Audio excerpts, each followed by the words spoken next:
अस्सलाम वालेकुम दोस्तों। आकाश अंसारी जी एक दर्दन भरी शायरी आहे जंहिंमें रुगो दर्द ऐं उद्मान। इहो ॾुख नाहे त हिन देस खे दर्दन सफ़ा आहे धोई रखियो।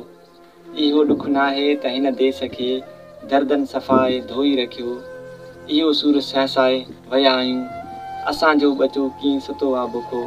किनी जा कुता था किथे झुंझ कनि केतिरनि उत कॾहिं न चोखो चखियो।